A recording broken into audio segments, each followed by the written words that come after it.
오늘 제가 들려드릴 이야기는 한 지인에게 전해 들은 이야기예요. 처음 들었을 때는 솔직히 믿기가 어려웠어요. 그런데 듣다 보니 어느 순간부터 마음이 조여오기 시작했죠. 그날 밤은 비가 내렸다고 해요. 억수같이 퍼붓는 빗속에서 한 여자가 아기를 가슴에 꼭 안고 골목 어귀를 뛰고 있었어요. 하이힐은 진작에 벗어 던진 것 같았고 젖은 정장 차림에 머리카락이 얼굴에 달라붙어 있었는데도 그녀는 멈추지 않았어요. 숨이 턱까지 차올랐지만 멈출 수가 없었죠. 뒤에서 발소리가 들렸으니까요. 그녀의 이름은 오서연이었어요. 서울중앙지검 소속 검사. 7년을 오직법 앞에서 살아온 사람이었는데 그 7년이 한순간에 무너지고 있었어요. 골목을 돌아 처마 밑으로 몸을 숨기는 순간 그녀는 한 남자와 마주쳤어요. 우산도 없이 낡은 트럭 옆에 서서 차 시동을 걸려던 남자. 그 사람이 바로 차민준이었어요. 강원도 어느 작은 마을에서 혼자 동물병원을 운영하는 그냥 수의사였죠. 서연은 떨리는 손으로 아기를 앞으로 내밀었어요. 제발요. 부탁드려요. 이 아이를 3년만 숨겨주세요. 민주는 말이 없었어요. 아기를 내려다봤다가 서연의 눈을 봤다가 빗소리만 쏟아졌죠. 그 순간 아기가 조그만 손을 꼼지락거렸어요. 그게 전부였는데 민주는 천천히 트럭 문을 열었어요. 타세요. 단 2글자. 그런데 그 2글자가 서연의 무너져 내리려는 다리를 붙잡아줬어요. 그날 밤 두 사람은 아무 말 없이 빗속을 달렸어요. 아기는 이상하게도 울지 않았다고 해요. 마치 지금 울 때가 아니라는 걸 알기라도 하듯이. 민준이 왜 거절하지 않았는지 저도 처음엔 이해하기 어려웠어요. 세상 물정 모르는 사람이라서? 아니면 그냥 착한 사람이라서? 나중에 전해 들은 이야기에 의하면 그게 아니었어요. 민준에게는 누나가 있었어요. 10살 터울의 누나. 어릴 때부터 늘 자기보다 어려운 사람을 먼저 챙기던 사람이었는데 그 누나가 오래전에 어떤 사건에 연루돼서 아이를 홀로 키우다 세상을 떠났어요. 아이도 함께였죠. 이유도 제대로 알 수 없었던 사고였어요. 민주는 그 이후로 사람을 잘 믿지 않게 됐다고 해요.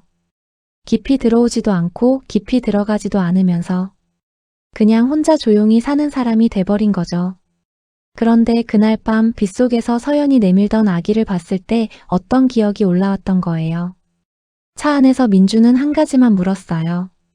아이 아버지는요? 서연은 잠깐 눈을 감았다가 짧게 말했어요. 없어요. 처음부터. 그 말의 무게를 민주는 더 묻지 않았어요. 트럭은 고속도로를 벗어나 산길로 접어들었고 새벽 2시가 넘어서야 마을 입구에 닿았어요. 작은 동물병원 옆에 붙어있는 낡은 단층집. 민준이 문을 열어주며 말했어요. 방 하나 있어요. 일단 오늘은 쉬세요. 그 말이 전부였어요. 조건도 설명도 요구도 없었죠. 서연은 처음으로 그날 밤 눈물을 흘렸다고 해요. 아이를 재우고 나서 혼자서 조용히. 누군가가 아무것도 묻지 않고 문을 열어준다는 게 그게 얼마나 큰 일인지 그날 밤 서연은 처음 알았대요. 아이 이름은 오윤아였어요. 서연이 혼자 병원에서 낳고 혼자 이름을 지었죠. 크고 넓은 바다처럼 살라는 뜻이라고 했어요. 그 이름 속에 얼마나 많은 바람이 담겨 있었을지 생각하면 마음이 잠시 멈춰요. 유나는 태어난 지 6달이 됐을 때 서연과 함께 그 집에 들어왔어요. 눈이 크고 잠을 꽤 잘 자는 아이였다고 해요. 낯선 공간에서도 잘 웃었고 민준이 가까이 다가가도 울지 않았어요. 민준은 아이를 잘 다뤘어요. 동물을 오래 돌봐온 사람이라 그런지 작은 생명 앞에서 목소리가 자연스럽게 낮아지고 손이 조심스러워졌어요. 서연은 그걸 보면서 처음에는 어색했다고 해요. 이 사람이 왜 이러는 걸까 싶기도 했고. 하지만 며칠이 지나면서 알게 됐죠. 민준이 유나를 특별하게 대하는 게 아니라는 걸. 그냥 그게 그 사람의 방식이었던 거예요. 느리지만 따뜻하고 말이 없지만 빠뜨리는 게 없는. 서연은 유나를 낳기 전까지 스스로가 차갑고 단단한 사람이라고 생각했대요. 검사라는 직업이 그렇게 만들기도 했고 스스로도 그러길 원했죠. 그런데 유나를 안는 순간부터 자꾸 흔들렸어요. 민주는 어느 날 저녁 유나가 잠든 뒤 조용히 물었어요. 아이 이름이 뭐예요? 유나요. 오유나. 민주는 잠깐 그 이름을 되뇌이더니 고개를 끄덕였어요. 그것뿐이었어요. 그런데 그 다음날 아침 그가 유나에게 처음으로 말을 걸었어요. 유나야, 잘 잤어요? 경상도식 억양이 조금 섞인 그 목소리로. 서연은 그 장면을 보면서 이상하게도 오래된 긴장이 조금 풀리는 느낌이 들었다고 해요. 민준의 집은 정말 소박했어요. 방 두 칸의 작은 부엌, 마당 한쪽에는 동물병원 건물이 붙어 있고 마당 귀퉁이에는 다리를 다쳐서 치료 중인 고양이 한 마리가 살고 있었어요. 이름도 있었어요. 삼순이. 민준이 붙여준 이름이었죠. 서연은 처음에 그 공간이 불편했어요. 서울에서 살던 아파트와는 너무 달랐으니까요. 밤에는 너무 조용해서 오히려 잠이 안 올 지경이었다고 해요. 도시에서 살다 보면 소음에 익숙해져 버리잖아요. 그 소음이 없으니까 머릿속 소리만 더 커지는 거죠. 민주는 서연에게 많은 걸 요구하지 않았어요. 집에 있는 동안 편하게 있으라고 밥은 자기가 해먹을 수 있으니 신경 쓰지 말라고 했죠. 실제로 민주는 아침 저녁으로 밥을 챙겼어요. 화려하지 않은 밥상이었지만 유나 이유식도 따로 만들어주겠다고 했어요. 서연이 왜 이렇게까지 해주시는 거예요? 라고 물었을 때 민주는 잠깐 생각하다가 이렇게 말했대요. 그냥 먹어야 살잖아요. 싱겁다면 싱거운 대답이었는데 이상하게도 그 말이 오래 남았다고 해요. 거창한 이유 같은 건 없었어요. 그냥 앞에 사람이 있으니까 밥을 챙기는 사람. 그게 차민준이었어요. 일주일쯤 지났을 때 서연은 마당을 쓸기 시작했어요. 민준이 시킨 것도 아니었고 부탁한 것도 아니었는데 그냥 자기가 할 수 있는 걸 하고 싶었던 거겠죠. 그 모습을 병원 안에서 보던 민준이 문을 열고 나와서 빗자루 하나를 더 가져왔어요. 그리고 나란히 마당을 쓸었대요. 아무 말도 없이. 그냥 그렇게. 서연이 왜 도망쳐야 했는지 이야기하려면 조금 전으로 돌아가야 해요. 서연은 부산 출신이에요. 어머니 혼자서 두 자녀를 키웠고 서연은 장학금으로 법대를 나왔어요. 검사가 된 건 법이 공평하다고 믿었기 때문이었어요. 힘없는 사람도 법 앞에선 같다는 걸 어릴 때부터 믿었죠. 검사 생활 초반에는 정말 열심히 했어요. 소소한 사건도 꼼꼼히 들여다보고 피해자 입장에서 먼저 생각하는 검사로 소문이 났었죠. 동료들 사이에서 불편한 후배라는 별명도 있었는데 서연은 그게 오히려 자랑스러웠다고 해요. 그런데 7년쯤 됐을 때 서연은 이상한 걸 발견하기 시작했어요. 자신이 담당하는 사건들의 수사 자료가 조금씩 바뀌어 있었어요. 처음엔 착각인가 싶었죠. 그런데 한 번, 두 번, 세 번. 분명히 자신이 작성한 보고서 내용이 최종본에서 달라져 있었어요. 누군가 내부에서 건드리고 있었던 거예요. 서연이 더 깊이 파고들수록 이상한 이름들이 계속 연결됐어요. 검사 한 명이 중심에 있었는데 권태호라는 부장검사였어요. 겉으로는 청렴한 사람으로 알려져 있었고 내부 평가도 늘 좋았죠. 하지만 서연이 들여다본 건 다른 풍경이었어요. 브로커, 기업, 청탁. 그 사이에 권태호가 있었고 그 아래에 조용히 묻힌 피해자들이 있었어요. 서연은 이걸 혼자 안고 있었어요. 섣불리 움직였다가 역으로 당할 수 있다는 걸 알았으니까요. 그 시간이 길어지는 동안 뱃속에서 유나가 자라고 있었어요. 서연은 혼자였지만 혼자가 아닌 시간이기도 했죠. 권태호가 처음 선을 넘은 건 5년 전이었다고 해요. 당시 한 건설업자가 수사를 받고 있었는데 그 사람이 권태호에게 조용히 접근했던 거예요. 수사 자료 일부를 은폐해달라는 부탁이었죠. 대가는 현금이었어요. 많지 않은 돈이었는데 권태호는 그걸 받았어요. 그게 시작이었어요. 한 번 선을 넘은 사람은 두 번째가 더 쉬워지잖아요. 금액이 커졌고 사건도 커졌어요. 이제는 단순히 자료를 바꾸는 수준이 아니었어요. 무고한 사람을 피의자로 만들기도 했고 실제 피의자를 무혐의 처리하기도 했어요. 그 과정에서 몇 개 기업이 위기를 넘겼고 몇 명의 사람이 억울하게 옥살이를 했어요. 서연은 그 피해자 중 한 명의 사건 기록을 우연히 다시 열어보다가 실마리를 잡았어요. 수사 기록 날짜 하나가 맞지 않았어요. 아주 작은 오류처럼 보였는데 서연은 그걸 그냥 지나치지 않았죠. 파고들면 파고들수록 구멍이 더 보였어요. 은폐된 진술서, 사라진 CCTV 영상 기록, 수정된 감정 결과. 서연은 이걸 혼자 정리해서 상급자에게 올리려고 했어요. 그런데 그 상급자가 권태호와 가까운 사람이었던 거예요. 다음날 서연의 사무실 컴퓨터가 조용히 초기화됐어요. 담당 수사 사건도 다른 검사에게 넘어갔고 서연은 그때 처음으로 느꼈대요. 이게 단순한 개인 비리가 아니라는 걸? 훨씬 더 오래되고 훨씬 더 깊이 박힌 구조라는 걸? 그리고 동시에 자신이 지금 아주 위험한 곳에 서 있다는 것도요. 서연이 도망치게 된 건 출산하고 2달이 지난 시점이었어요. 자신을 향해 내사가 시작됐다는 걸 알게 된 거예요. 내사 이유는 황당했어요. 수사자료 유출, 직권남용. 자신이 권태호에게 들이댔던 혐의가 그대로 자기한테 돌아온 거였죠. 조작이었어요. 근거도 실체도 없는. 하지만 그걸 증명하려면 시간이 필요했고 시간이 없었어요. 더 무서웠던 건 따로 있었어요. 유나 얘기를 누가 알고 있다는 거였어요.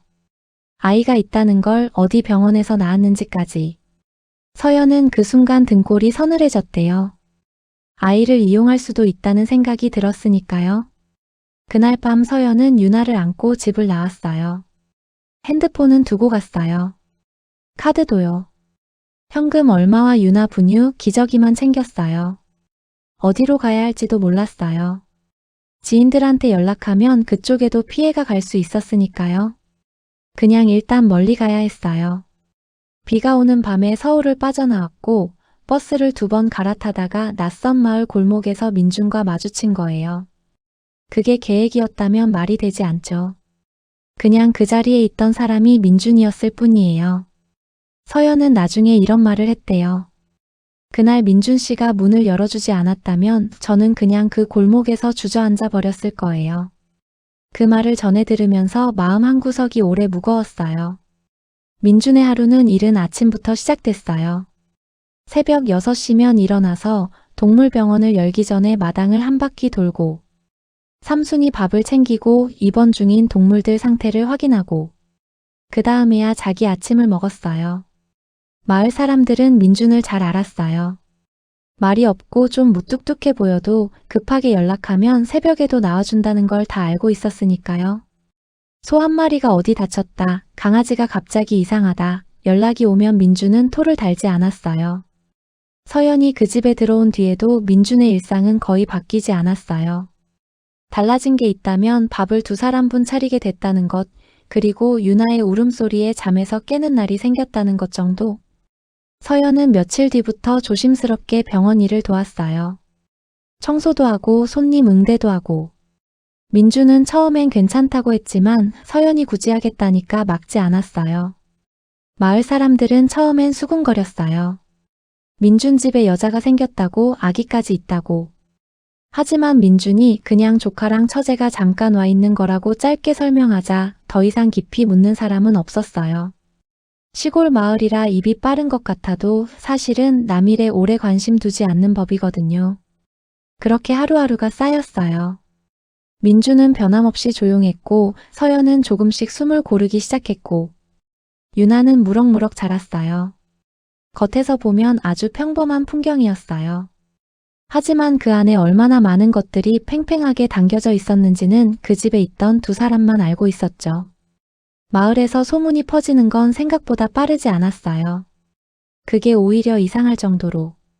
사람들은 서연과 유나를 그냥 받아들였어요. 처음엔 낯선 얼굴이라 눈길을 줬지만 며칠 지나니까 그냥 민준네 식구 같은 느낌이 됐대요. 서연이 마을 마트에서 분유를 사고 슈퍼 앞 평상에 앉아 유나를 안고 있으면 마을 어머니들이 하나씩 다가와서 아기 볼을 건드리고 가는 시기였죠. 서연은 그 시간이 낯설었다고 해요. 서울에서는 옆집 얼굴도 모르고 살았는데 여기선 지나가는 사람마다 눈을 맞추고 인사를 건네왔으니까요. 그리고 그게 조금씩 위로가 됐던 것 같아요. 민준 덕에 서연은 가명을 쓰고 있었어요. 오서연이 아닌 오서희. 주민등록상 이름이 아니니까 행정적으로 흔적이 남지 않았고 마을 사람들도 그냥 서희 씨로 불렀어요. 아무도 의심하지 않았죠. 그런데 어느 날 민준이 저녁을 먹다가 조용히 말했어요. 오늘 마을 입구에서 낯선 차 한 대 봤어요. 서울 번호판. 서연은 숟가락을 내려놓았어요. 어떻게 생긴 차였어요? 검은색 세단. 한동안 세워뒀다가 그냥 갔어요. 두 사람은 한동안 말이 없었어요. 서연은 그날 밤 유나를 자기 가슴에 꼭 안고 잠들었다고 해요. 무언가가 조여오는 느낌이 들기 시작했던 거죠. 아직 확실하지 않았지만 잊고 싶었던 것들이 다시 가까워지는 기분이었대요. 그로부터 사흘 뒤 형사 2명이 마을에 나타났어요. 작은 마을 파출소에 들러 뭔가 물어보고 갔다는 이야기가 저녁쯤 돌았어요. 마을 이장이 민준한테 먼저 귀띔해줬다고 해요. 수상한 사람 없냐고 묻더라. 여자랑 아기같이 있는 사람. 이장은 그냥 별거 아닌 듯이 얘기했지만 민준은 그날 곧장 집으로 들어왔어요. 서연에게 상황을 전하면서 민준은 의외로 차분했어요. 당장 이곳을 떠나야 하는 건 아니에요. 하지만 준비는 해둬야 할 것 같아요. 서연이 어떻게 준비하냐고 묻자 민준은 이미 생각해둔 게 있었어요. 마을에서 30분 거리에 있는 빈 농가. 친구 부모님이 쓰던 곳인데 지금은 아무도 없는 집이라고. 급하면 거기로 옮길 수 있다고 했어요. 서연은 그 말을 들으면서 민준을 다시 봤어요. 이 사람이 언제부터 이런 걸 생각하고 있었던 걸까? 그냥 눈치 없이 하루하루 사는 줄 알았는데 조용히 천천히 빠짐없이 다 생각하고 있었던 거예요. 그날 형사들은 마을을 한 바퀴 돌고 떠났어요. 다행히 민준의 집까지 오진 않았어요. 하지만 서연은 알고 있었죠. 이게 끝이 아니라는 걸. 밤에 유나가 잠들고 나서 서연은 민준에게 말했어요. 저 때문에 위험해질 수 있어요. 지금이라도 제가 떠나는 게 나을 수도 있어요. 민준은 유나 잠든 쪽을 한번 보더니 조용히 말했어요. 유나가 여기 있는 동안은 저도 여기 있을 거예요. 그 말이 서연의 가슴 깊은 곳에 조용히 박혔어요. 유나가 처음 제대로 웃은 건 그 집에 온 지 한 달쯤 됐을 때였어요. 민준이 마당에서 삼순이를 안고 있었는데 고양이가 갑자기 귀를 쫑긋 세우면서 민준 얼굴을 앞발로 톡 건드렸어요. 그 순간 민준이 당황한 표정을 지었고 그걸 서연 품에서 보던 유나가 까르르 웃어버린 거예요. 서연은 그 순간을 나중에도 몇 번이나 이야기했다고 해요. 그 웃음소리를 들으면서 저 처음으로 숨을 제대로 쉰 것 같았어요. 민준도 그 웃음에 잠깐 멈췄대요. 그리고 어색하게 웃었죠. 잘 웃지 않는 사람이 웃을 때처럼 조금 서툴고 느린 웃음이었어요. 유나는 그날 이후로 민준을 보면 팔을 뻗기 시작했어요. 안아달라는 거였죠. 민준은 처음에 어쩔 줄 몰라 했다고 해요. 서연이 웃으면서 안아주면 돼요라고 하니까 조심스럽게 양손으로 유나를 들어 올렸어요. 유나는 민준 품에서도 웃었어요. 그날 저녁 밥을 먹으면서 민준이 아주 작게 말했어요. 유나가 웃으니까 집이 다른 것 같아요. 서연은 그 말에 대답을 못했어요. 대답을 하면 울 것 같았으니까요. 쫓기는 삶 속에서 법정도 아니고 수사도 아니고 그냥 아기 웃음 하나가 세상에서 가장 단단한 것처럼 느껴지는 날이 있어요. 그날이 그런 날이었던 거죠. 유나가 웃던 그날 밤 서연은 결심을 했어요. 도망치는 걸 그만해야겠다고. 숨어서 버티는 게 아니라 직접 싸워야겠다고. 쉬운 결심이 아니었어요. 상대는 검찰 내부에 깊숙이 뿌리를 내린 사람이었고 서연 혼자 가진 건 아직 완전하지 않은 증거뿐이었으니까요. 그리고 유나가 있었어요. 자신이 무너지면 유나도 무너진다는 걸 서연은 너무 잘 알고 있었죠. 하지만 반대로 생각하면 유나 때문에 더더욱 끝을 내야 했어요. 이대로 평생 쫓기면서 살 수는 없었으니까요. 언제까지나 누군가의 집에 숨어서 이름을 바꾸고 발소리에 귀 기울이며 살 수는 없었어요. 유나에게 그런 삶을 물려줄 수는 없었죠. 서연은 민준에게 말했어요. 저한테 부탁 하나 해도 될까요? 민준이 고개를 들었어요. 유나를 조금 더 봐주실 수 있어요? 제가 움직여야 할 것 같아요. 민준은 바로 답하지 않았어요. 잠깐 생각하는 것 같더니 이렇게 물었죠. 안전하게 할 수 있어요? 보장은 못해요. 그럼 저도 같이 도울 수 있는 게 있으면 말해요. 서연은 그 말이 의외였어요. 같이 도겠다는 말을 수의사한테서 듣게 될 줄 몰랐던 거죠. 그런데 이상하게 그 말이 든든했어요. 무기도 없고 배경도 없고 그냥 평범한 사람 하나가 옆에 있다는 것. 그게 그날 서연에게 가장 큰 힘이었어요. 서연에게는 숨겨둔 게 있었어요. 도망치기 전 마지막 밤 퇴근하면서 USB 하나를 챙겼어요. 권태호와 관련된 자료들, 수정 전 원본 보고서 일부, 그리고 자신이 직접 정리한 메모들. 거기에 사라진 진술서 사진본도 있었어요. 누군가 폐기하기 전에 서연이 몰래 촬영해둔 것이었죠. 그 USB는 유나 기저귀 가방 안쪽 주머니에 숨겨져 있었어요. 민준에게도 말하지 않은 것이었는데 결심을 굳힌 뒤에 서연은 처음으로 그것을 꺼냈어요. 민준 집 낡은 노트북에 연결해서 하나씩 열어봤죠. 자료들이 아직 있었어요. 지워지지 않고 그대로. 서연은 그걸 보면서 손이 떨렸다고 해요. 이게 진짜라는 게, 자신이 틀리지 않았다는 게. 그리고 동시에 이걸 세상에 내놓으려면 얼마나 많은 것을 감수해야 할지도 느껴졌어요. 그런데 혼자서 하면 안 됐어요. 자료를 세상에 내놓으려면 법적으로 정당한 경로가 필요했고 서연을 믿어줄 누군가가 필요했어요. 서연은 오래 생각했어요. 그리고 딱 한 명의 이름을 떠올렸어요. 이정민. 대학 시절 같이 법대를 다니던 친구. 지금은 인권 전문 변호사로 활동하고 있었어요. 검찰 쪽이 아니라 법무법인 소속이었기 때문에 권태호의 손이 닿기 어려운 위치에 있었죠. 오래된 연락처였지만 서연은 그 번호를 기억하고 있었어요. 민준에게 전화 한 통만 빌렸어요. 민준명의 선불폰이었는데 기지국 추적이 돼도 민준 이름으로만 뜨는 거였으니까요. 전화기 너머로 신호음이 울렸어요. 한 번, 두 번, 세 번. 여보세요? 이정민의 목소리였어요. 서연은 그 목소리를 듣는 순간 참고 있던 숨을 조용히 내쉬었어요. 이정민은 처음에 믿기 어렵다는 반응이었어요. 검찰 내부 비리, 자료 조작, 조직적 은폐. 이야기가 너무 컸던 거죠. 하지만 서연이 차분하게 하나씩 설명하면서 자신이 가진 자료에 대해 얘기하자 이정민의 목소리가 달라졌어요. USB에 있는 거 확실해? 응. 내가 직접 촬영한 거야. 이정민은 한참 말이 없었어요. 그리고 나서 낮은 목소리로 말했죠. 서연아, 이거 혼자 들고 있으면 위험해. 안전한 방법으로 나한테 전달해야 해. 그리고 그 전에 네가 어디 있는지 아무한테도 말하지 마. 서연은 알겠다고 했어요. 전화를 끊고 나서 서연은 조금 가벼워진 것 같기도 하고 반대로 더 무거워진 것 같기도 했어요. 혼자 짊어지던 걸 누군가와 나누는 순간 이게 진짜가 된다는 느낌이랄까요? 그런데 그 즈음 권태호 쪽에서도 움직임이 있었어요. 서연이 가지고 도망쳤을 자료가 무엇인지 추정하고 있었던 거예요. 그리고 서연을 잡는 것보다 그 자료를 먼저 무력화하는 게 낫다는 계산을 하기 시작했던 것 같아요. 형사를 풀어 서연을 쫓는 것 외에 이정민 쪽도 건드리려는 시도가 있었어요. 이정민의 법무법인에 갑자기 세무조사가 들어왔고 이정민 개인에 대한 뒷조사도 시작됐다는 이야기가 나중에 전해졌어요.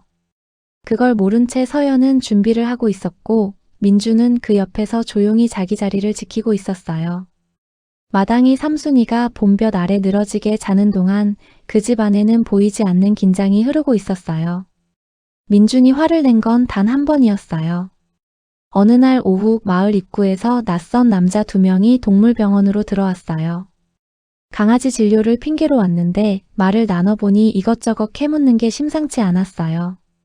근처에 이사 온 여자 없냐, 아기 있는 여자 못 봤냐. 민주는 모른다고 했어요. 짧고 단호하게. 그런데 그중 한 명이 병원 안쪽을 기웃거리면서 혹시 안에 더 있는 분 없어요? 하고 물었어요. 그 순간 서연은 안방에 있었고 유나도 함께였어요. 민준이 그 앞에 서서 나직하게 말했어요. 손님이 병원 안쪽을 보려면 이유가 있어야 해요. 남자가 씩 웃으면서 그냥 궁금해서요 했죠. 여기는 동물병원이에요. 궁금한 거 있으면 파출소 가서 하세요. 목소리가 떨리지 않았어요. 평소보다 조금 낮았을 뿐이에요. 그 말을 들은 두 남자는 슬그머니 돌아갔어요. 남자들이 나가고 나서 민주는 병원 문을 잠그고 안으로 들어왔어요. 서연은 방문 뒤에서 듣고 있었어요. 민준의 얼굴을 보는 순간 그가 생각보다 많이 화가 나 있다는 걸 느꼈다고 해요. 민준이 앉으면서 말했어요. 저한테 더 얘기해줘야 할 것 같아요. 저도 알아야 준비할 수 있으니까. 서연은 그날 처음으로 모든 걸 말했어요. 권태호, 자료, 이정민, 지금까지 버텨온 것들. 전부 다요. 민주는 끝까지 말없이 들었어요. 그리고 마지막에 한마디 했어요. 알겠어요. 그 말이 어떤 약속보다 무거웠어요. 그날 밤이 가장 힘들었다고 서연은 나중에 말했어요. 모든 걸 털어놓고 나서 오히려 더 무서워진 거예요. 말하지 않으면 혼자만 아는 일이잖아요. 그런데 말을 하고 나면 그게 현실이 되는 느낌이 있어요. 그 무게가 한꺼번에 내려앉았던 거죠. 유나는 자고 있었어요. 서연은 방에 혼자 앉아서 무릎을 끌어안고 있었대요. 머릿속으로 여러 가지가 돌았어요. 이 싸움에서 지면 어떻게 되는가? 이정민도 다치게 되는 건 아닌가? 민준에게 너무 큰 짐을 지우고 있는 건 아닌가? 가장 무서운 건 유나였어요. 자신이 무너졌을 때 이 아이가 어떻게 되는가? 그 생각이 가장 오래 남았어요. 한참 뒤에 부엌에서 소리가 났어요. 민준이 뭔가를 끓이는 소리였어요. 얼마 뒤에 문을 살짝 두드리더니 문틈으로 따뜻한 보리차 한 잔을 내밀었어요. 자다 깼어요? 서연은 자지 않았다고 했어요. 민준이 잠깐 머뭇거리더니 문에 기대서서 말했어요. 무너지고 싶을 때 무너지는 것도 괜찮아요. 오늘은 그래도 돼요. 서연은 그 말에 울었어요. 소리도 없이 한참을. 민주는 그 자리에 그냥 있었어요. 위로를 한 것도 아니고 자리를 피한 것도 아니고 그냥 옆에 있었어요. 어떤 날은 그게 전부예요. 그냥 옆에 있어주는 것. 그게 그날 서연에게 필요한 전부였던 거죠. 이정민이 자료를 분석하면서 예상보다 더 큰 그림이 드러났어요. 권태호 혼자가 아니었어요. 그 위에 한 명이 더 있었던 거예요. 검찰 고위직 중 한 명으로 겉으로는 반부패 수사를 이끌던 사람이었어요. 아이러니하게도요. 이정민은 서연에게 조심스럽게 연락했어요. 서연아, 이거 권태호만의 문제가 아니야. 그 위에 박무진 차장이 연결돼 있어. 내 자료에 있는 수정 이력 날짜 보면 지시가 위에서 내려온 거야. 박무진. 서연도 알고 있었어요. 아니, 몰랐던 게 아니라 믿고 싶지 않았던 거였어요. 그 사람은 서연이 검사로 임용됐을 때 축하 인사를 건넨 사람이었으니까요. 믿었던 사람이 그 자리에 있다는 게 비리 자체보다 더 아팠어요. 이정민은 이 사건을 혼자 들고 가는 건 위험하다고 했어요. 외부 언론에 일부 정보를 흘리면서 동시에 공식 수사 경로도 확보해야 한다고 했죠. 그러려면 서연이 직접 나서야 하는 순간이 필요했어요. 서연은 알겠다고 했어요. 그날 저녁 민준에게 말했어요. 이제 제가 직접 나가야 할 것 같아요. 민준은 유나를 바라보다가 서연을 봤어요. 유나는 제가 봐요. 거창한 말이 아니었어요. 그런데 그 짧은 말에 모든 약속이 들어 있었어요. 이정민과의 만남은 조용한 방식으로 이루어졌어요. 서연은 마을에서 2시간 거리에 있는 도시의 카페에서 이정민을 만났어요. 민준이 아는 지인 차를 빌려줬어요. 번호판도 익숙하지 않은 차였죠. 이정민은 살이 좀 빠져 있었어요. 서연을 보더니 한동안 말을 못하다가 결국 먼저 안겠다고 다가왔어요. 두 사람이 잠깐 마주 앉고 아무 말도 하지 않았대요. 오래된 친구 사이에 말이 필요 없는 시간이 있잖아요. USB를 건네면서 서연은 말했어요. 이걸로 할 수 있는 최선을 다해줘. 나는 법정에서 증언할 준비돼 있어. 이정민은 USB를 받아서 자기 가방 안쪽에 넣으며 말했어요. 네가 증언대에 서는 순간 반드시 내가 옆에 있을게. 그 말이 계약보다 단단했어요. 이정민은 이미 연락해둔 언론사가 있었어요. 탐사보도 전문 기자였는데 검찰 관련 사건을 오래 추적해온 사람이었죠. 공식 고발 전에 언론이 먼저 이슈를 만들어두면 사건을 덮기가 훨씬 어려워진다는 계산이었어요. 서연은 카페를 나오면서 하늘을 한번 올려다봤어요. 구름이 빠르게 흘러가고 있었어요. 그 풍경이 왠지 지금 상황 같다는 생각이 들었다고 해요. 빠르게 움직이는 것들, 그리고 그 사이로 보이는 파란 하늘 한 조각. 서연은 마음을 다잡고 차에 올랐어요. 민준이 있는 곳으로, 유나가 있는 곳으로. 이정민이 움직이기 시작하면서 권태호 쪽도 눈치를 챈 것 같았어요. 서연이 도망쳤던 지역 일대에 수사 인력이 더 집중됐다는 소식이 들어왔어요. 그리고 서연을 공식 수배하는 절차도 밟기 시작했다는 이야기도요. 명목은 여전히 수사자료 유출이었지만 그 뒤에 있는 진짜 이유는 달랐죠. 서연은 민준에게 말했어요. 제가 자수하는 형식으로 나가는 게 맞을 것 같아요. 도망자로 잡히는 것보다 제가 직접 나서는 게 훨씬 다르게 보이니까요. 민준은 고개를 끄덕였어요. 그날 밤 두 사람은 늦게까지 앉아 있었어요. 민준이 라면을 끓였는데 서연이 처음으로 두 그릇을 먹었어요. 그것도 남기지 않고 다요. 민준이 살짝 웃더니 맛있었어요? 라고 물었고 서연은 배가 고팠나 봐요 라고 했죠. 사소한 대화였는데 그게 오래 남았어요. 두 사람이 그렇게 가볍게 웃은 날이 많지 않았으니까요. 잠들기 전에 서연이 자는 유나 곁에 한참 앉아 있었어요. 유나야, 엄마가 잠깐 나갔다 올게. 여기서 잘 있어줘. 아기는 자고 있었지만 그 말은 분명히 전해졌을 거예요. 그런 말들은 꼭 전해지거든요. 다음 날 아침 서연은 이정민과 약속한 장소로 향했어요. 언론 보도가 먼저 나가고 서연이 직접 법무부 감찰팀에 자료를 제출하는 형식이었어요. 민주는 배웅하면서 한마디만 했어요. 꼭 돌아와요. 서연은 뒤돌아 웃었어요. 많은 말을 담은 웃음이었죠. 서연이 자료를 제출한 날 기사가 터졌어요. 탐사보도 전문 매체였는데 제목부터 직접적이었어요. 검찰 내부 수사 자료 조작 의혹, 현직 부장검사 연루. 기사에는 구체적인 사건 번호, 수정 전후 비교 내용, 피해자 진술 일부가 담겨 있었어요. 파장은 생각보다 빠르게 번졌어요. 언론이 한번 물고 늘어지기 시작하자 다른 매체들도 합류했어요. 과거에 비슷한 의혹을 품었지만 보도하지 못했던 기자들이 다시 움직이기 시작했죠. 권태호는 처음에는 부인했어요. 허위 제보에 의한 명예훼손이라고 법적 대응을 하겠다고. 그런데 법무부 감찰팀이 공식적으로 수사에 들어간다는 발표가 나오자 그 목소리가 조금씩 잦아들었어요. 서연은 이정민과 함께 감찰팀 조사에 응했어요. 자료를 직접 설명하고 경위를 진술하고 자신이 왜 도망쳐야 했는지도 말했어요. 감찰관이 사건 경위를 들으면서 여러 번 표정이 굳어졌어요. 그게 말보다 더 많은 걸 보여줬죠. 서연을 향한 혐의는 일단 보류됐어요. 이정민이 법적으로 강하게 밀어붙인 결과였어요. 그날 저녁 서연은 민준에게 전화했어요. 오늘 첫 단계 넘었어요. 민준이 잠깐 말이 없다가 물었어요. 유나는 오늘 낮잠을 2번 잤어요. 서연은 그 말에 웃었어요.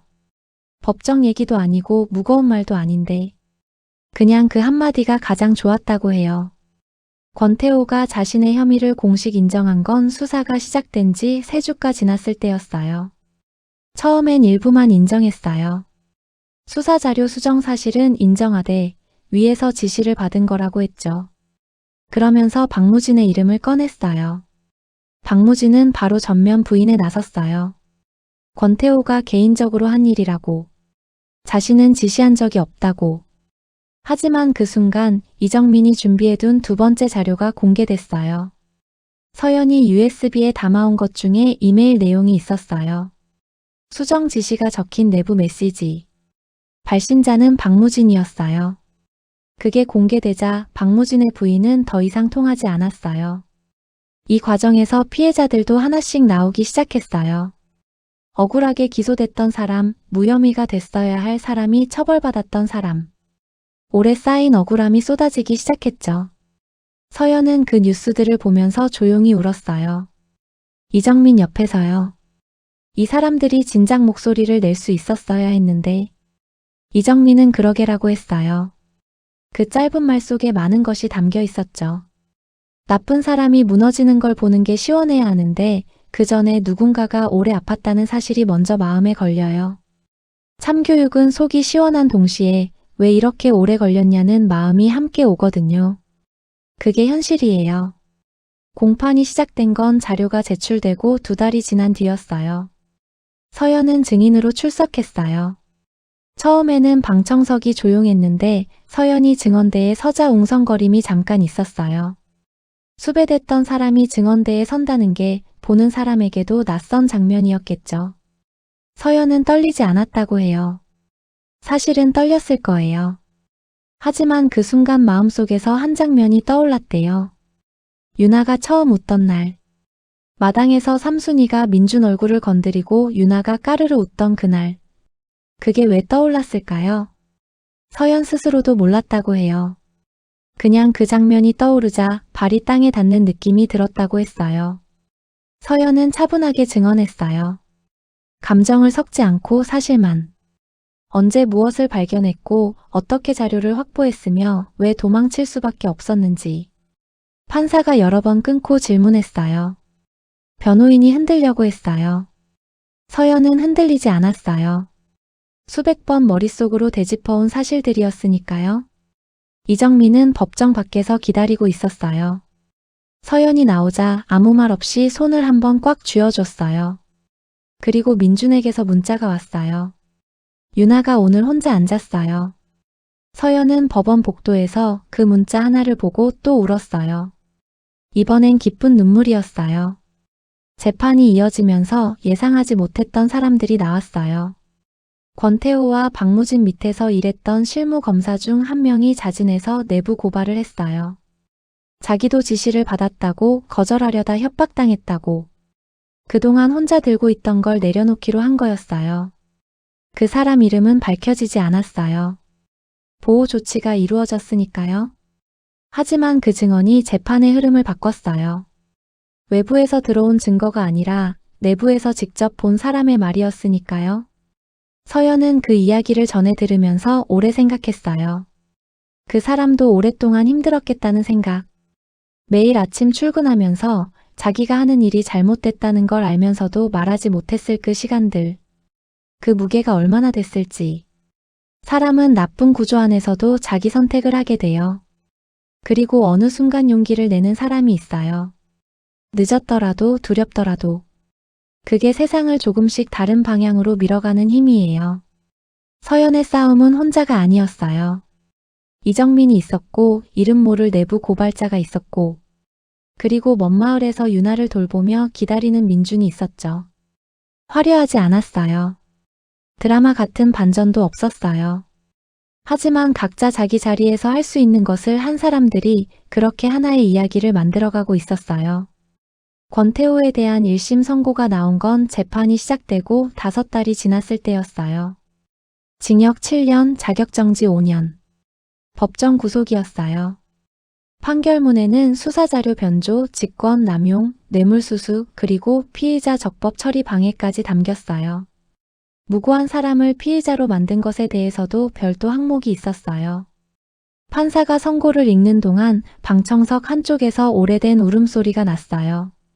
몇 년 전 억울하게 기소됐던 피해자 가족이었어요.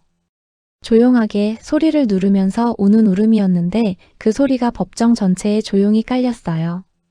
권태호는 표정 없이 앉아 있었어요. 무언가를 포기한 사람 같기도 했고 아직도 믿기지 않는 사람 같기도 했고 어떤 표정인지 딱 잘라 말하기 어렵지만 그 얼굴이 꽤 오래 기억에 남았대요. 박무진은 별도 재판이었는데 얼마 뒤 마찬가지로 유죄 판결을 받았어요. 서연은 선고 소식을 이정민에게 문자로 전달받았어요. 그날은 마침 민준이 있는 마을에 다시 내려와 있었어요. 유나와 함께. 문자를 읽고 한참 가만히 있었어요. 기쁘냐고 물으면 기뻤을 거예요. 근데 그게 전부가 아니었어요. 이 결과가 나오기까지 얼마나 많은 사람이 얼마나 오래 다쳤는지가 한꺼번에 밀려왔거든요. 그냥 조용히 앉아서 유나 손을 잡고 있었다고 해요. 권태호와 박무진의 유죄 판결이 나오자 그 주변 사람들이 줄줄이 흔들리기 시작했어요. 브로커 역할을 했던 사람들, 자료 수정에 실무로 개입했던 사람들, 알면서도 눈 감았던 사람들. 각자 자기 위치에서 어느 선까지 책임을 질 것인지 법정 안팎에서 다툼이 시작됐어요. 몇 명은 감형을 위해 추가 자백을 했고 몇 명은 끝까지 부인했어요. 그 과정에서 오래 덮여 있던 사건들이 하나씩 다시 열렸어요. 재심 청구도 들어왔어요. 몇 건은 무죄 판결로 이어졌고요. 피해자들이 목소리를 내는 속도가 빨라졌어요. 서연은 그 과정을 멀리서 지켜보면서 이상한 감정을 느꼈다고 해요. 무언가 크게 무너지는 소리가 나는 것 같은데 그게 시원하다기보다는 허망하기도 했다고요. 왜냐면 무너지는 게 구조잖아요. 사람이 아니라. 그 구조가 유지되는 동안 억울했던 사람들의 시간은 돌아오지 않으니까요. 선고를 받은 사람들이 잘못을 치렀다고 해도 빼앗긴 시간이 되돌아오지 않는다는 건 언제나 남는 무게예요. 서연은 그 무게를 알면서도 그래도 지금보다 조금 나아진 거라고 스스로에게 말했대요. 모든 게 한 번에 바뀌지 않아요. 하지만 조금씩은 바뀌어요. 그걸 믿지 않으면 버텨낼 수가 없었을 테니까요. 서연에 대한 혐의가 공식적으로 무혐의 처리된 건 권태호 선고가 나오고 한 달이 지났을 때였어요. 처음에 씌워졌던 수사자료 유출, 직권남용. 모두 무혐의. 조작된 혐의들이었다는 게 공식적으로 확인된 거였어요. 서연은 그날 민준에게 먼저 연락했어요. 이제 유나 데리러 가도 될 것 같아요. 전화기 넘어가 잠깐 조용했어요. 언제 와요? 오늘 저녁에. 알겠어요. 밥 해놓을게요. 그 짧은 대화가 웃기게도 눈물이 났다고 해요. 밥 해놓겠다는 말이. 그 사소하고 일상적인 말이. 서연이 도착했을 때 유나는 마당에서 기어다니고 있었어요. 어느새 기는 게 능숙해져 있었고 삼순이를 따라다니고 있었어요. 서연을 보더니 잠깐 멈추고 쳐다보다가 두 팔을 번쩍 들었어요. 서연은 뛰다시피 다가가서 유나를 안았어요. 한참 안고 있었죠. 유나는 서연 어깨에 얼굴을 묻고 옹알이를 했어요. 그 소리가 뭔가 말하려는 것 같기도 했어요. 민주는 그 모습을 멀찍이서 보고 있었어요. 마당 귀퉁이에서 표정은 잘 보이지 않는 위치에서. 하지만 서연은 느꼈다고 해요. 그 사람이 기뻐하고 있다는 걸. 말을 잘하지 않는 사람의 기쁨은 조용한 곳에 담겨 있어요. 서연과 유나가 떠나고 나서 민준의 집은 다시 조용해졌어요. 삼순이는 여전히 마당에 있었고 동물병원은 여전히 아침에 문을 열었어요. 민준의 일상은 달라진 게 없었어요. 그런데 달라진 게 있었죠. 아침에 밥을 차릴 때 한 그릇만 차리게 됐어요. 저녁에 마당을 쓸 때 빗자루가 하나였어요. 유나 이유식을 챙기지 않아도 됐고 밤에 깰 일도 없었어요. 민주는 그 변화들을 하나씩 느꼈다고 해요. 불편한 감각처럼. 뭔가 없어진 자리가 없어지기 전보다 더 크게 느껴지는 그런 감각이요. 서연이 떠나기 전날 밤 마지막으로 밥을 같이 먹으면서 서연이 물었어요. 민준 씨는 아무렇지 않아요? 우리 때문에 얼마나 복잡했을 텐데. 민준이 잠깐 밥그릇을 내려다보다가 말했어요. 아무렇지 않지는 않았어요. 근데 괜찮았어요. 그 말의 뉘앙스가 정확히 뭔지 서연도 나중에 오래 생각했다고 해요. 민준은 그날 이후로 가끔 유나 사진을 받았어요. 서연이 가끔 문자로 보내줬거든요. 민준은 매번 짧게 답했어요. 잘 크네요. 눈이 커졌네요. 삼순이도 잘 있어요. 그게 그 두 사람의 방식이었어요. 많은 말이 없어도 이어져 있다는 걸 아는 방식. 서연은 검사로 복직했어요. 무혐의 처분 이후 복직 신청을 했고 감찰 과정에서 서연의 역할이 공식적으로 인정되면서 절차가 비교적 빨리 진행됐어요. 복직 첫날 서연은 아침 일찍 출근해서 사무실 문을 열었어요. 달라진 게 있었어요. 예전엔 아무렇지 않게 앉아서 일하던 그 의자가 처음엔 낯설었어요. 컴퓨터 화면도 책상 위 서류도. 7년이 넘게 해온 일인데 다시 앉으니까 처음처럼 느껴졌어요. 서연은 한동안 그냥 그 자리에 앉아 있었다고 해요. 의자에 등을 기대고 창밖을 바라보면서 검사라는 직업을 다시 선택한 건 아직 법을 믿기 때문이었어요. 완전하지 않고 느리고 때로는 억울함을 막지 못하지만 그래도 그게 지금 할 수 있는 가장 직접적인 방법이라고 생각했던 거죠. 유나를 어린이집에 보내고 퇴근하고 데려오고 그게 서연의 새 일상이 됐어요. 전보다 훨씬 버거웠어요. 혼자서 하는 거였으니까요. 하지만 이상하게 덜 외로웠어요. 아마도 어떤 시간들이 사람을 채워주는 게 있나 봐요. 쫓기던 그 밤들, 빗속에서 문을 두드리던 순간, 마당을 나란히 쓸던 시간들. 그 기억들이 어딘가에 남아서 혼자인 날들을 조금 덜 텅 비게 만들어주는 거겠죠. 3년이 지났어요. 유나는 4살이 됐어요. 말을 참 잘하는 아이로 자랐고 눈이 크고 표정이 많은 아이였어요. 서연을 닮기도 했고 서연도 모르는 누군가를 닮기도 했고 서연은 그 사이 한 번 더 중요한 사건을 맡았어요. 이번엔 다른 종류의 내부 비리였는데 예전보다 훨씬 차분하게 그리고 훨씬 꼼꼼하게 다뤘어요. 주변에서는 서연이 달라졌다고 했어요. 더 조심스러워졌다고도 하고 더 단단해졌다고도 했어요. 이정민과는 지금도 가끔 만나요. 별 이유 없이 밥을 먹으러 나가는 날도 있어요. 민주는 여전히 그 마을에 있어요. 삼순이가 나이가 많이 들어서 잘 움직이지 못하게 됐는데 민준이 더 부지런히 챙기고 있다고 해요. 동물병원은 예전보다 좀 더 커졌어요. 주변 마을에서도 소문이 나서 멀리서 오는 손님도 생겼다고 하더라고요. 서연과 민주는 가끔 연락해요. 여전히 길지 않은 문자로. 유나 사진을 보내면 민준이 짧게 답하고 그러다 가끔 민준이 먼저 삼순이가 오늘 좀 힘들어 보여요 라고 보내면 서연이 걱정되겠어요 라고 하는 식으로. 그 사이에 흐르는 것들이 있어요. 말로 하지 않아도 아는 것들, 설명하지 않아도 연결된 시간들. 그게 어떤 이름으로 불려야 하는지는 두 사람도 아마 잘 모를 거예요. 그냥 그렇게 이어져 있는 거죠. 이 이야기를 처음 들었을 때 저는 오래 말을 못했어요. 빗속에서 아기를 내밀던 한 여자 그리고 아무것도 묻지 않고 문을 열어준 한 남자. 그 단순한 장면에서 시작된 이야기가 이렇게 많은 것을 담고 있었어요. 화려한 반전은 없었어요. 민주는 끝까지 수의사였고 서연은 끝까지 검사였어요. 누군가 숨겨진 능력을 꺼내든 것도 아니고 갑작스럽게 세상이 뒤집힌 것도 아니었어요. 그냥 각자가 가진 걸 가지고 할 수 있는 걸 했어요. 민주는 집을 열어줬고 밥을 챙겼고 유나를 안아줬어요. 서연은 포기하지 않았고 진실을 붙들었고 끝까지 증언대에 섰어요. 이정민은 옆에 있었고 이름 모를 누군가는 늦게라도 용기를 냈어요. 그 사람들 하나하나가 모여서 틀린 것들을 조금씩 바로잡았어요. 세상이 바뀌는 방식은 대부분 그런 것 같아요. 조용하고 느리고 드라마틱하지 않은 방식으로. 그래서 잘 보이지 않기도 하지만 그래서 더 오래 남기도 하죠. 유나는 지금 잘 자라고 있다고 해요. 웃음이 많은 아이로.